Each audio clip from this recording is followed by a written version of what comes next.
হয় ঋতুমণি চাওক, গুৱাহাটীৰ যি সচল প্ৰতিবাদস্থলী আছে ইয়াত আজি পুৱাৰে পৰা দুটাকৈ সংগঠনে তেওঁলোকৰ প্ৰতিবাদী কাৰ্যসূচী অব্যাহত ৰাখিছে। প্ৰথমটো কাৰ্যসূচী হ'ল অসম কলেজ শিক্ষক সন্থাৰ তেওঁলোকৰ অৱস্থান ধৰ্মঘট কাৰ্যসূচী, আৰু দ্বিতীয়টো হ'ল পশুপালন বিভাগৰ যিসকল কৰ্মচাৰী আছে তেওঁলোকৰ দীৰ্ঘদিনীয়া দাবী পূৰণ নোহোৱাৰ বাবে তেওঁলোকে ধৰ্ণা কাৰ্যসূচী ৰূপায়ণ কৰিছে। এই মুহূৰ্তত আমি আপোনালোকক দেখুৱাবলৈ চেষ্টা কৰিছোঁ, এয়া হৈছে অসম কলেজ শিক্ষক সন্থাৰ যি অৱস্থান ধৰ্মঘট কাৰ্যসূচী তাৰ দৃশ্য আমি আপোনালোকক দেখুৱাইছোঁ। ৰাজ্যৰ বিভিন্ন প্ৰান্তৰ পৰা যিসমূহ মহাবিদ্যালয় আছে সেই মহাবিদ্যালয়ৰ পৰা অহা যিসকল অধ্যাপক অধ্যাপিকা আছে তেওঁলোকে নিজৰ অধিকাৰ বিচাৰি আজি এইদৰে গুৱাহাটীলৈ আহি প্ৰতিবাদ সাব্যস্ত কৰিবলগীয়া হৈছে। তেওঁলোকে পুৱাৰে পৰাই অৱস্থান ধৰ্মঘট কাৰ্যসূচী ৰূপায়ণ কৰিছে, কাৰণ তেওঁলোকৰ যি প্ৰাপ্য সেই প্ৰাপ্য তেওঁলোকে নোপোৱাৰ বাবে তেওঁলোকে ইয়াত বহিবলগীয়া হৈছে। মই পোনে পোনে তেওঁলোকৰ ওচৰলৈ যাম আৰু তেওঁলোকৰ পৰা জানিবলৈ চেষ্টা কৰিম। হয়, চাওক, আমি বাৰম্বাৰ চৰকাৰক অনুৰোধ জনোৱা স্বত্তেও আজিলৈকে চৰকাৰে আমাৰ সমস্যাবিলাক সমাধান নকৰিলে। ইতিমধ্যে আমি বহুতবাৰ উল্লেখ কৰিছোঁ যে শিক্ষা খণ্ডৰ উন্নতিৰ কাৰণে আমাৰ কলেজ শিক্ষকসকলে কিন্তু প্ৰাণ ঢালি কাম কৰি আছে, আন্তৰিকতাৰে কাম কৰি আহিছে। তো এনেদৰে কাম কৰি অহাৰ পিছতো যদিহে শিক্ষকসকলৰ সমস্যাৰ প্ৰতি আপোনালোকে চকু মেলি নাচায়, আৰু যিবোৰ সমস্যা সেই সমস্যাবিলাক কিন্তু সৃষ্টি হৈছে চৰকাৰৰ ফালৰ পৰা সময়মতে প্ৰমোশ্যন নিদিয়াৰ কাৰণেই। যদি সময়মতে প্ৰমোশ্যন দিলে হয় আজি এইবোৰ সমস্যাৰ কেতিয়াও সৃষ্টি নহয়। গতিকে আৰু ইয়াৰ ফলত ইতিমধ্যে আমাৰ সভাপতি ডাঙৰীয়াই কোৱাৰ নিচিনাকৈ যদিহে কলেজ শিক্ষকৰ প্ৰমোশ্যনৰ প্ৰক্ৰিয়াটো ইমান জটিল হৈ যায় দিনে দিনে, আৰু লগে লগে তেওঁলোকে যি প্ৰাপ্য পাব লাগে সেই প্ৰাপ্য যদি সময়মতে নাপায়, আমাৰ ভাল ভাল ল'ৰা ছোৱালী, ব্ৰিলিয়েণ্ট ল'ৰা ছোৱালী তেওঁলোকে কলেজ শিক্ষক হ'বলৈ আগুৱাই কেতিয়াও নাহিব। এতিয়া চাওক, আপোনালোকে অসমৰ প্ৰত্যেকখন কলেজতে যদি চায়, আমাৰ ৰাইজকো অনুৰোধ জনাইছোঁ, প্ৰত্যেকখন কলেজতে চাই দেখিব যে যথেষ্ট ব্ৰিলিয়েণ্ট নতুন নতুন ল'ৰা ছোৱালীয়ে কলেজ শিক্ষক হিচাপে জইন কৰিছে। আৰু তেওঁলোকে আৰু জইন কৰাই নহয়, তেওঁলোকে লগতে কলেজখনক অতি সুন্দৰভাৱে ছাত্ৰ ছাত্ৰীৰ কাৰণে কাম কৰিছে, পাঠদান কৰিছে, আৰু লগতে দাঁতিকাষৰীয়া যিবোৰ অঞ্চল আছে সেই অঞ্চলৰ কাৰণেও কাম কৰিছে। তাৰ স্বাস্থ্যৰ সজাগতা অনাৰ কাৰণে চেষ্টা কৰিছে, খোৱা পানীৰ পৰীক্ষা কৰিছে লেবৰেটৰীত আনি পেলাই। তো তাৰপিছতো যদি এনেধৰণৰ কাম কাজ কৰাৰ পিছতো যদি প্ৰমোশ্যন নিদিয়ে তেতিয়া কি হ'ব? সেয়েহে আমি বাধ্যত পৰি অসমৰ শৈক্ষিক খণ্ডৰ ভৱিষ্যতৰ উত্তৰোত্তৰ উন্নতিৰ কথা ভাবিয়েই আমি আচলতে আগুৱাই আহিছোঁ। আপোনালোকে এটা সিদ্ধান্ত গ্ৰহণ কৰিছে যে 29 ডিচেম্বৰৰ ভিতৰত যদি আপোনালোকৰ দাবী মানি নলয় তেনেহ'লে আপোনালোকে গুণোৎসৱ বৰ্জন কৰিব। হয়, সেই সিদ্ধান্তত আমি অটল আছোঁ। যদিহে 29 ডিচেম্বৰৰ ভিতৰত চৰকাৰৰ তৰফৰ পৰা আমালৈ কোনো ধৰণৰ যোগাত্মক সঁহাৰি নাহে, তেতিয়াহ'লে আমি কিন্তু অসমৰ প্ৰতিজন কলেজ শিক্ষকে শিলৰ ৰেখাৰ দৰে আমি এইটো গুণোৎসৱ বৰ্জন কৰিম। আৰু ঠিক তেনেদৰে কেৱল গুণোৎসৱেই নহয়, আৰু আনুষংগিকভাৱে যিমান চৰকাৰী দায়িত্ব আহিব সেই চৰকাৰী দায়িত্ব আমি বৰ্জন কৰিম। নিশ্চয়কৈ মই আন যিসমূহ প্ৰতিবাদ আছে সেই প্ৰতিবাদৰ দৃশ্য মই আপোনালোকক দেখুৱাবলৈ চেষ্টা কৰিম। মোৰ সতীৰ্থ প্ৰদীপে আপোনালোকক দেখুৱাবলৈ চেষ্টা কৰিব।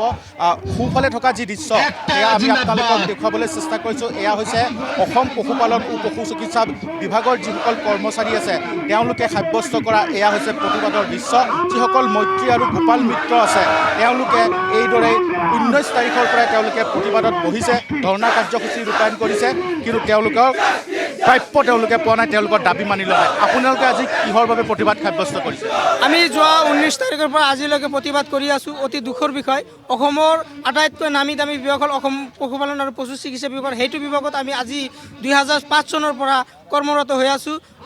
আপোনাৰ গৰু এআইৰ পৰা কৃত্ৰিম প্ৰজনৰ পৰা ভেকচিন, টেগিং আদিৰ পৰা চেঞ্চাছ, বানপানীৰ সময়ত আমি যাব লাগে, বিভাগৰ প্ৰত্যেকটো কাম আমি কৰি থাকোঁ, কিন্তু চৰকাৰে এতিয়ালৈকে আমাক কোনো গুৰুত্ব দিয়া নাই। আমি চৰকাৰৰ ওচৰত এটাই আহ্বান জনাইছোঁ, আপোনালোকে আমাক প্ৰশিক্ষণ দিছে, কামত নিয়োগ কৰিছে, আপোনালোকে আমাক মাহিলী দৰমহা দিবই লাগিব, মাহিলী দৰমহা দিবই লাগিব। মাহিলী দৰমহা নিদিয়ালৈকে, কোনো নিৰাপত্তা নিদিয়ালৈকে, কোনো ডিচিশ্যন নহালৈকে আমাৰ এই ধৰ্ণা কাৰ্যসূচী চলি থাকিব।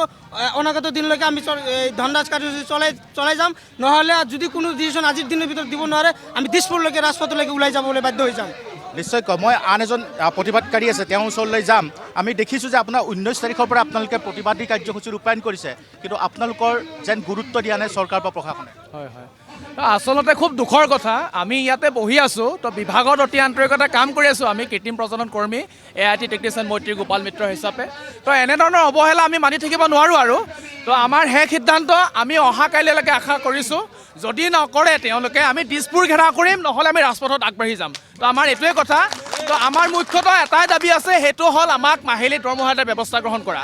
তো আমি বাৰে বাৰে অনুৰোধ কৰি আছোঁ যে প্ৰশাসনিক বিষয়াই হওক, আমাৰ মাননীয় মুখ্যমন্ত্ৰী মহোদয় হওক, আমাক ভাল ডিচিশ্যন এটা দিয়ক। সেইদিনাখন 8 ডিচেম্বৰ তাৰিখে এখন সংবাদমেলত খুব ধুনীয়াকৈ তেখেতে অৱগত কৰিছে, অসমৰ পশুপালকসকলে এটা ভাল দুগ্ধ উৎপাদনৰ প্ৰচেছ কৰিছে হ'ল কৃত্ৰিম প্ৰজনন কৰা ছেক্স শ্বৰ্টেজ চিমেণ্ট ব্যৱহাৰ কৰি কেৱল গাই গৰু জন্ম দিয়া এটা টীকা দিয়াৰ ব্যৱস্থা গ্ৰহণ কৰিব। এই টীকাটো দিয়াৰ মানুহখিনি কোনখিনি এবাৰ তেওঁ অনুভৱ কৰিব লাগে, সেয়া হ'ল মৈত্ৰী গোপাল মিত্ৰসকল। এই মানুহখিনিয়ে যেতিয়া টীকা দিবলৈ যাব তেতিয়া অসমত ভাল এটা ব্যৱস্থা হৈ আছে। এই ব্যৱস্থাটো 2005 চনৰ পৰা সাম্প্ৰতিক সময়লৈকে গতানুগতিকভাৱে হৈ আছে, কিন্তু ইমান গুৰুত্বহীন আমি ভাবিবই নোৱাৰোঁ। যিটো বিভাগত আমি কাম কৰি আজি জীৱন যৌৱন পৰিয়াল সম্পূৰ্ণ সমৰ্পণ কৰি দিছোঁ, কিন্তু এনেধৰণৰ এটা পৰিৱেশ ইয়াত ক্ৰিয়েট হোৱাৰ পিছত আমি ইমান বহি আছোঁ তেওঁলোকক অপেক্ষা কৰি আমাক ভাল ডিচিশ্যন এটা দিবৰ কাৰণে, কিন্তু তেওঁলোকে ইমান গুৰুত্বহীন কৰি আছে। তো ইয়াৰ উপৰিও অসমৰ পৰা শদিয়াৰ পৰা ধুবুৰীলৈকে অসমত প্ৰায় 3000ৰো অধিক কৰ্মী আমাৰ জড়িত হৈ আছিলে, কিন্তু বৰ্তমান এক্টিভ হিচাপে 1600 মানুহ কাম কৰি আছে। এই মানুহখিনিতো এটা পৰিয়াল আছে নহয়, এই মানুহখিনিতো মা দেউতা আছে নহয়, এই মানুহখিনিতো ল'ৰা ছোৱালী আছে নহয়। আমাৰোতো মন যায় এদিন ভালকৈ থাকিবলৈ। তো বিভাগত চতুৰ্থ বৰ্গ কৰ্মচাৰীৰ পৰা প্ৰত্যেকে দৰমহা পোৱাৰ যোগ্য, কেৱল মৈত্ৰী আৰু গোপাল মিত্ৰসকলে লাঞ্ছিত বঞ্চিত কৰি ৰাখিছে। তেওঁলোকৰ পলিচিটো কি, তুমি ভেকচিন কৰা নামত 2 টকা 50 পইচা পাবা। 2 টকা 50 পইচা কেতিয়া কোন তাৰিখে কিমান তাৰিখে তেনেকুৱা ধৰণৰ ডিচিশ্যন আমাক দি থাকে। এইখিনি কথা আমি মানি ল'ব নোৱাৰোঁ। বৰ্তমান সময়ত আমাক মাহিলী দৰমহা লাগিব, মাহিলী দৰমহা নোহোৱালৈকে আমি ইয়াৰ পৰা উঠি নাযাওঁ আৰু অহাকালিলৈকে টাইম বান্ধি দিছোঁ। আমি দিছপুৰ ঘেৰা কৰিম, নাই আমি ৰাজপথত ওলাই যাম। তো ইমানেই কথা। হয়, নিশ্চয় ধীৰাজ হাজৰিকা, আপোনাক এই মুহূৰ্তত আমি ধন্যবাদ জ্ঞাপন কৰিছোঁ।